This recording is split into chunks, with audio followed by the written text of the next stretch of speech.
estamos aqui na casa da Claudine Zatter, recebendo várias amigas para conversar sobre câncer de mama em função do Outubro Rosa. E o tempo todo a gente tem que estar se perguntando por que a gente tem que fazer essa prevenção. Porque nós temos também aqui um exemplo de que um ano para o outro, uma pessoa, uma de nós também acabou tendo câncer de mama. Então, é muito importante a prevenção e é muito importante a gente falar sobre isso. Mas antes eu quero agradecer a nossa amiga Claudine e também o Dr. Marcelo Biasi Cavalcante, que está aqui gentilmente, é o bendito entre as mulheres. E aí nós vamos bater esse papo, um talk show. A Cláudia serviu um coquetel delicioso. Obrigada, né? Imagina. Então é isso. Então vamos começar com aquela pergunta que não quer calar, né? Eu acho que se a gente começar com essa pergunta, talvez a gente consiga desenrolar de uma forma um pouco mais reflexiva, né? Se o câncer tem cura, por que, doutor Marcelo, tem tanta gente que morre de câncer de mama? O câncer tem cura, com certeza, né? Depende muito da fase que ele for diagnosticado, né? Não existe um tipo só de câncer. Quando fala de câncer, parece que o câncer de mama, como se existe um câncer de mama, cada pessoa tem seu próprio câncer. A gente se subdivide em vários tipos e o tratamento hoje é muito personalizado. Se leva em consideração várias coisas, assim, inclusive a genética, para definir qual remédio, qual cirurgia tu vai fazer. Até a extensão da cirurgia é definida em função desses múltiplos fatores que a gente tem conhecimento hoje, e isso avança dia a dia, ano após ano. A área de câncer de mama é que mais publica na medicina. E por que de ter esse Outubro Rosa? Você vê que ele é tão impactante, a incidência do câncer de mama, que não é uma coisa que discrimina por classe social, assim, em todos os países, né? Então, o câncer de mama é o de maior incidência na mulher, e o câncer, em geral, ele está em segundo lugar em mortalidade, né? Então, a gente sabe que a população vivendo cada vez mais, a incidência nossa está atingindo taxas de maiores, assim, né, 74 anos, enquanto antigamente via com 30, 40 anos, assim, reis faleciam, né? E a nossa célula, em algum momento, vai dar alguma falha genética. E, para alguns casos de alguns tipos de câncer, você tem fatores muito diretamente ligados, que tu consegue ver um grande peso daquele fator na geração daquele câncer. Pulmão e cigarro, HPV e o câncer de colo de útero, que é um outro câncer da mulher que tem prevenção também. Na verdade, o que mais tem prevenção é o colo de útero, né, que também tem que ser feito preventivo aí a cada 2, 3 anos, quando tem 2 preventivos normais, e a partir dos 25 anos. O câncer com adulto já é uma coisa de país subdesenvolvido, né? Porque ele realmente tem prevenção. Você tem a vacina do HPV, que se tu fizer a vacina não vai ter o câncer, e ele é plenamente prevenível, porque a célula ele não vira câncer de um dia para o outro em pouco tempo. Leva às vezes 5, 8 anos. É muito raro ter uma geração de câncer rápido em colo de útero. Então, quando tu faz o preventivo, tu vê uma célula que vai alterando no preventivo, e você pode, com uma cirurgia pequena, que é um cone, que é como se fosse uma cauterização, que não é nenhuma mutilação, e evitar que aquela célula que é um pré-câncer vire um câncer. Você sabe que ela ainda não virou e vai virar. A mama não tem um fator direto, assim, que tu fala, pô, o câncer, tu teve um câncer de mama por causa desse fator. Na verdade, ele fica multifatorial. A gente sabe que existem várias coisas que impactam nessa geração do câncer, e existe muita fatos assim que a gente acha que é verdade, mas não são. Por exemplo, minha mãe não teve câncer de mama, então eu não preciso me preocupar. Ou na minha família não tem nenhum câncer de mama e eu não preciso me preocupar. Não é uma verdade. Porque 90% dos casos de câncer de mama você vai ser a primeira pessoa da tua família. Então, a gente sempre pergunta se tu tem familiares que têm câncer, porque existe realmente 10% que são muito ligados à genética familiar, mas os outros 90% do câncer de mama não são. E por que mata tanto? É porque a pessoa não detecta ou porque é um tipo de câncer mais agressivo? Qual é a diferença de um ou de outro? Tem um específico que, esse não é tão agressivo, esse é? Como é que funciona isso? Tem vários subtipos, assim, né? Mas assim, mesmo de mama, os números não são bons, assim, eu vou te falar a nível de Brasil, tá? Então, vamos dizer que no Brasil, exatamente, eu não peguei para ver os dados do Ministério da Saúde, mas deve estar batendo aí na casa dos 60 mil casos por ano de diagnóstico para o Brasil inteiro. E o número de mortalidade para esse mesmo ano deve estar batendo na casa de 17 mil. Então, tu vai ter menos de um terço de morte, né? A incidência é 60 e 17 mil. Então, tem um índice de óbito alto, mas vem diminuindo ano após ano. E dentro dos tipos de câncer de mama, tem tipos que são mais agressivos e outros que são menos agressivos. Existem tratamentos hoje que evoluiu tanto que tu tem praticamente como se fosse uma vacina para tipos de câncer, mas que não é uma vacina, é um anticorpo que ele se liga para aquela célula do câncer de mama que específica, que tem um determinado receptor na membrana, que é naquele câncer de mama ali, entende? Então tu vai ter um medicamento que, né, quando a gente pensa em câncer de mama, que a gente pensa, né, no outubro rosa, a gente vê o lenço, a gente vê a pessoa careca, né, a perda de cabelo, que é uma das coisas que mais mexe com a feminilidade com a mulher, né, da mulher. Mas dentro do câncer de mama, a gente tem a quimioterapia, que quase a grande maioria das mulheres vai precisar fazer, são poucas que escapam da quimioterapia, então são aquelas que têm um diagnóstico precoce e ainda um subtipo específico que consegue te poupar. Mas você tem hoje esses anticorpos que ele se liga especificamente com a célula do câncer, enquanto a quimioterapia circula o corpo inteiro e você tem que, às vezes, atingir outros órgãos que não é o alvo do que a gente quer, que queria se tratar só onde é que tem câncer de mama, mas é o que a gente tem de tratamento hoje. A gente, agregado a isso, a gente tem anticorpos que se ligam especificamente ao câncer. Então, tudo isso vai aumentando a nossa batalha, assim, de tu ter maiores chances de cura, né? Então, são coisas que vão chegando, a gente vai incorporando no dia a dia e vai dando qualidade e maior chance de cura. No Brasil, o Ministério da Saúde permitia que as mulheres faziam mamografia a partir só dos 50, sendo que todas as sociedades de câncer, de ginecologia, de radiologia, de ginecologia, da oncologia, então cada são especialidades dentro da medicina. Todas, sem exceção, acham, acreditam e falam que a prevenção começa aos 40 anos, a mamografia. E o Brasil, no SUS, não disponibilizava esse exame para as mulheres. Mesmo que tu quisesse chegar lá e falar, eu quero fazer uma mamografia, o SUS não ia te deixar. Então, hoje, esse ano, parece que eles voltaram atrás e agora a mulher tem que pedir para fazer a mamografia, não vai ser ofertado. Enquanto se tu vai num consultório, num convênio, para fazer uma prevenção, o médico vai te falar, tá na época de tu fazer a mamografia. Mas isso que você está falando é de extrema importância para que as pessoas estejam avisadas que a partir de agora, no SUS, se pedir para fazer a mamografia a partir de que idade? 40 anos. A partir dos 40 anos, você tem a probabilidade ou consegue mesmo fazer o exame? Não, você consegue fazer, só que tu tem que manifestar a vontade de querer fazer. Você precisa pedir. Então, acho que isso é um grande avanço. É um avanço.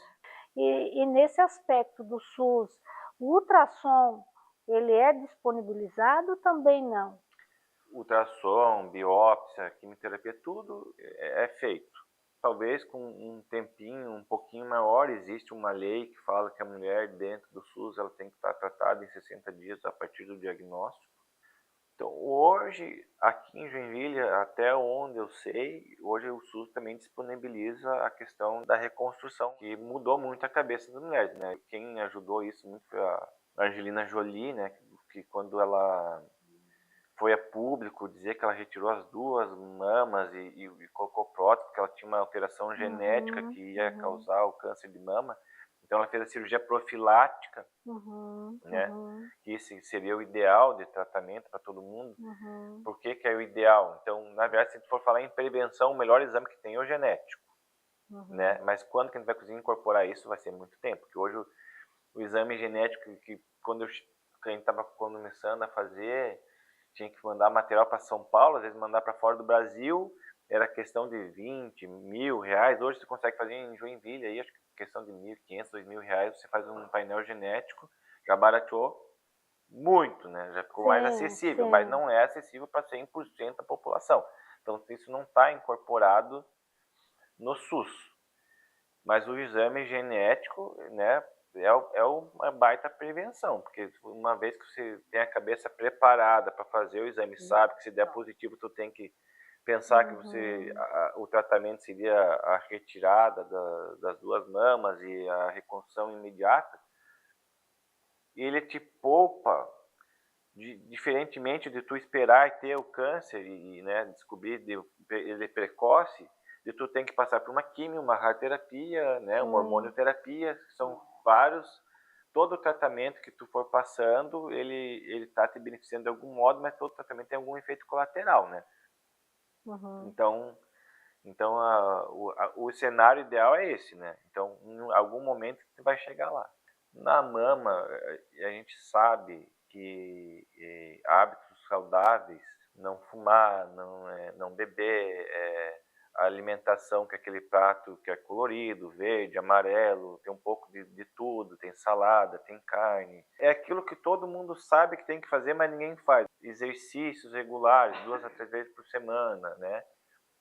Isso tem exatamente o mesmo impacto que uma quimioterapia. Entendeu? Outra questão que me perguntaram recentemente, assim também, que alguns médicos estão contra o autoexame, exame de toque. Então eu sou plenamente favorável, assim, porque que mal que ele vai te fazer você tocar a tua mama? Ele vai te criar o câncer? Ele vai te fazer? Não, não vai. É de graça, tá ali. E quem melhor conhece teu corpo é você mesmo. Então, para você ter uma ideia, no Brasil, acho que 30, 40% do diagnóstico de câncer de mama é a própria mulher que acha o nódulo. Eu tenho isso no consultório, não precisa ser no SUS.